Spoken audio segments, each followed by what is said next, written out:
अभी जब भी केजरीवाल जी से पूछा जाता है फ्लड के बारे में तो वो एक ही बात कहते हैं कि हमें इस मुद्दे पर राजनीति नहीं करनी चाहिए, और अगली लाइन में ही वो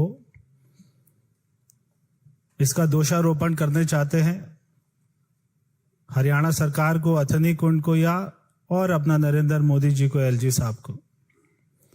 तो ये बहुत ही दुर्भाग्य की बात है कि हमारी सरकार, भारत सरकार, जहां पर उनके बिना मांगे ही उनको सारी मदद कर रही है, और उस एजेंसी के ऊपर भी ये लोग आरोप लगाने से पीछे नहीं हटते। एक एनडीआरएफ जैसी एजेंसी जिन्होंने ना केवल, हम जानते हैं केदारनाथ में जब आई थी बाढ़ तो वहां पर पहुंचकर सब लोगों को रेस्क्यू किया था, और देश के अनेक कोने कोने में इससे फर्क नहीं पड़ता कि कौन से राज्य में क्या सरकार चल रही है, एनडीआरएफ हमेशा वहां पर पहुंच जाती है। और ना केवल देश में, हमने देखा कि टर्की में भी अभी एनडीआरएफ गई और वहां के लोगों उन्होंने मदद करी। ऐसे समय में जहां पर अरविंद केजरीवाल को एनडीआरएफ का उनको शुक्रिया करना चाहिए, धन्यवाद करना चाहिए, ऐसे में वो उनके ऊपर में इल्जाम लगा रहे हैं कि वो देर से पहुंचे। बहुत ही दुख की बात है। और ये कोई पहला ऐसा वाक्य नहीं है, पुलवामा में भी हमने देखा था। ये उनकी आदत है अरविंद केजरीवाल की कि हमारे आर्मी के ऊपर में, हमारे अर्धसैनिक बलों के ऊपर में बार बार उनकी काबिलियत पर, उनकी निष्ठा पर सवाल खड़ा करना और उनके मनोबल को गिराना। अगर आज भारत सरकार इससे अपने हाथ पीछे खींच ले तो दिल्ली की क्या स्थिति होती और क्या स्थिति होगी हम सभी जानते हैं। आज चाहे डीडीए है, चाहे पुलिस है, चाहे कोई भी भारत सरकार का डिपार्टमेंट है, आज वो दिल्ली सरकार के साथ में खड़े होकर काम कर रहा है और कोई आरोप नहीं लगा रहा। सब अपना चुपचाप काम कर रहे हैं। मगर केवल वो पार्टी जो दिल्ली में 8 सालों से राज कर रही है, वो बार बार आरोप लगा रही है। मैं अरविंद केजरीवाल से कहना चाहता हूं कि आप बार बार प्रेस कॉन्फ्रेंस कर रहे हैं। मैं आपको चैलेंज करता हूं, केवल एक प्रेस कॉन्फ्रेंस करके ये बता दीजिए कि आपको 8 साल हो गए मुख्यमंत्री बने हुए, 8.5 साल हो गए, कि आपने दिल्ली के ऊपर में, फ्लड के ऊपर में, यमुना के ऊपर में, बारिश के ऊपर में और ऐसी स्थिति के ऊपर में कितनी बार बैठकें करी। केवल उसका ब्यौरा दिल्ली की जनता को बता दें तो आपकी बहुत ज्यादा मेहरबानी होगी।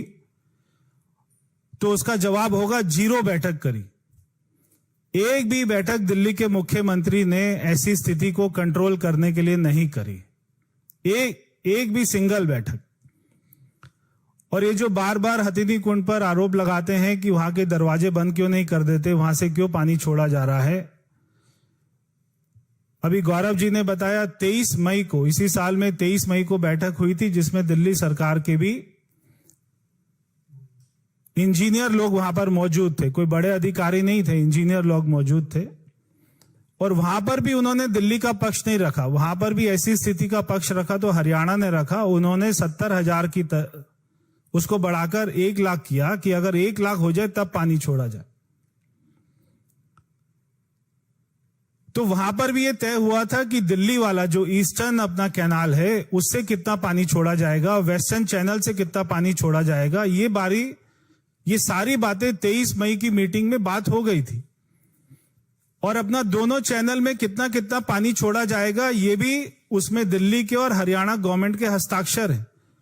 तो दिल्ली सरकार को पता था कि बारिश की स्थिति में उसके यहां पर कितना पानी आएगा, और जितना पानी आना था, जितना पानी उस मीटिंग में तय हुआ था उतना ही पानी छोड़ा गया। उससे कोई भी 1% भी पानी ज्यादा नहीं छोड़ा गया।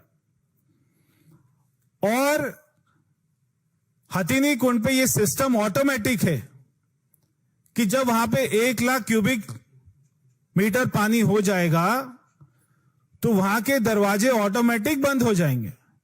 कोई उसको मैनुअल नहीं कर सकता, वहां सारा सिस्टम ऑटोमेटिक है। अब केजरीवाल का ये बार बार बोलना कि हथिनी कुंड के दरवाजे क्यों नहीं बंद कर देते, वहां से क्यों पानी छोड़ा जा रहा है? ऐसी बात केवल एक जो है पढ़ा लिखा अनपढ़ गंवार आदमी कर सकता है।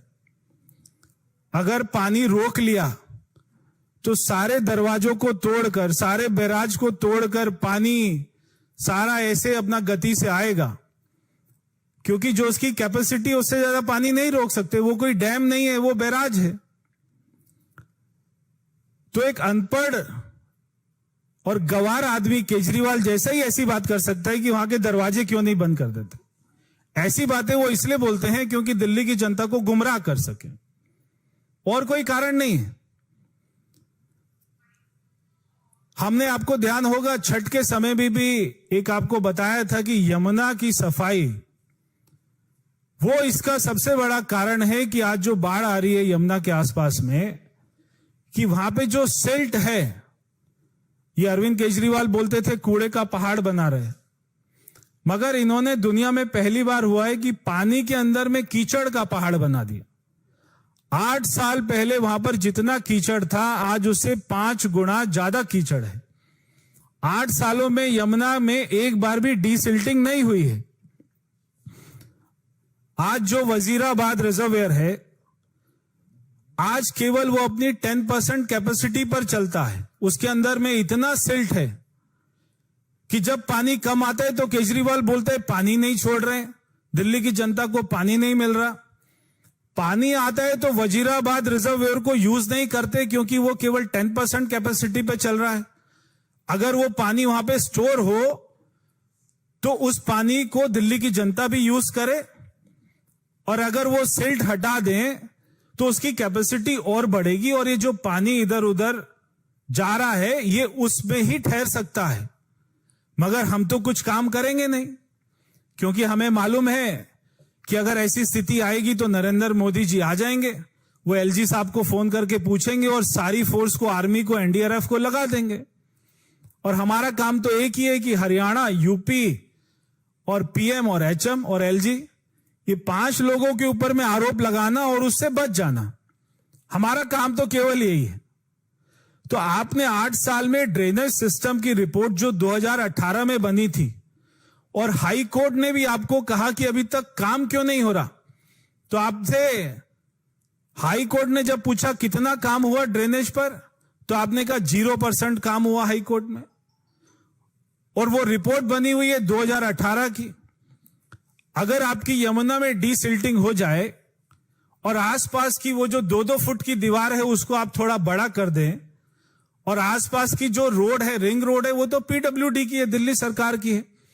वहां पे कोई ड्रेनेज सिस्टम नहीं है, वहां पे कोई सीवर सिस्टम नहीं है। वहां पे जैसी पानी आता है तो पानी रुक जाता है, क्योंकि सारा चौको ब्लॉक है। तो आप अपने सिस्टम को दुरुस्त नहीं करेंगे, आप केवल आरोप लगाने का काम करेंगे। ये बहुत ही शर्मिंदगी की बात है। बार बार चाहे दिल्ली में हवा खराब हो तो वो भारत सरकार कर रही है, हरियाणा कर रही है, पंजाब नहीं कर रहा, हरियाणा कर रही है। दिल्ली का पानी मैला हो तो वो भारत सरकार जिम्मेदार है। हमारे दिल्ली की जमीनों पर ऐसी बाढ़ सी स्थिति आ जाए तो वो हरियाणा कर रहा है या हथिनी कुंड कर रहा है। 45 साल पहले ऐसी स्थिति आई थी बाढ़ वाली, आज 45 साल बाद आ रही है, क्योंकि आपने काम कुछ नहीं किया। जब आप कोई काम नहीं करते और अपने शीश महल की सुविधा में उसको भोगने में लगे रहते हैं, या जब आपको काम करना था तब आप जा रहे थे विपक्ष की पार्टियों के पास में मोदी जी को हराने के लिए, गठबंधन करने के लिए। दिल्ली में जब ऐसी फ्लड वाली स्थिति होती है तो एक आपका फ्लड बुलेटिन बनता है, और वो फ्लड बुलेटिन में ये होता है पहले से, ये जितनी भी तैयारियां ये आज नहीं होती हैं। बारिश आने वाली है जून जुलाई के महीने में, सारी दुनिया को पता है कि दिल्ली में बारिश आती है। तो आपकी ये स्थिति, आपकी मीटिंग कब होनी चाहिए? आपकी मीटिंग होनी चाहिए 6 महीने 8 महीना पहले। आपके सारे अधिकारी बैठने चाहिए। जो आईटीओ का गेट टूटा, क्या वो मजबूत है या? तो अगर वो गेट टूटा क्योंकि आपके बुलेटिन की मीटिंग नहीं हुई, कोई बुलेटिन नहीं बना, कोई मीटिंग नहीं हुई, वरना वो गेट की स्थिति का जायजा वो आपके 6 महीना पहले रिपोर्ट में आ जाता। आपकी सिल्टिंग की क्या स्थिति आपकी रिपोर्ट में आ जाती। मगर सिल्टिंग, इसको डीसिल्टिंग करवाने का सारा पैसा अगर 8 साल में 4500 करोड़ रुपए आप अपने विज्ञापन के ऊपर खर्च कर देंगे और उसमें सिल्टिंग नहीं कराएंगे तो फिर अपना दिल्ली की जनता को भुगतना पड़ेगा। मैं एक और बहुत ही अपना गंभीर बात करना चाह रहा हूं। अभी ये स्थिति आई और सारे लोग उसको बचाने में लगे हुए हैं। भारतीय जनता पार्टी के कार्यकर्ता, चाहे फल हो, खाना हो, सब लोग वहां लगे हुए हैं। क्या दिल्ली सरकार का कोई भी शेल्टर होम काम आया? इतने सारे लोग वहां पर बेघर हो गए। क्या दिल्ली सरकार का एक भी शेल्टर होम हमें दिखाई दिया जहां पर वो सारे लोगों को रहने को हो? आज उनको शौचालय तक की सुविधा नहीं है। ये जो अपने बड़े बड़े बोर्ड लगाते हैं केजरीवाल जी, सैकड़ों हजारों लोगों को शौचालय करने को नहीं मिल रहा, उनको गंदा पानी पीने को मिल रहा है। तो जहां एक तरफ एनडीआरएफ की टीम ना केवल आदमियों की जान माल की रक्षा कर रही है बल्कि जानवरों को बचाया, 350 गायों को उन्होंने रेस्क्यू किया, वहीं पर ये लोग केवल राजनीति का काम कर रहे हैं कि दिल्ली में जानबूझकर छोड़ दिया पानी, दिल्ली में जानबूझकर बाढ़ कर दी। भाई दिल्ली में सारे लोग आम आदमी पार्टी के तो नहीं है ना, दिल्ली में भारतीय जनता पार्टी के भी समर्थक हैं, दिल्ली में और भी लोग हैं, प्रधानमंत्री जी भी रहते हैं, भारत सरकार रहती है। कोई भी आदमी ऐसा क्यों चाहेगा कि दिल्ली को बाढ़ में डुबा दें? केवल आप स्थिति को नहीं संभाल पाए उसके ऊपर में आरोप लगा रहे हैं। ये इसके लिए आपको क्षमा भी मांगनी चाहिए और बिना आरोप प्रत्यारोप के भारत सरकार के साथ मिलकर आपको स्थिति के उसको निपटना चाहिए। बहुत बहुत धन्यवाद। बहुत बहुत धन्यवाद।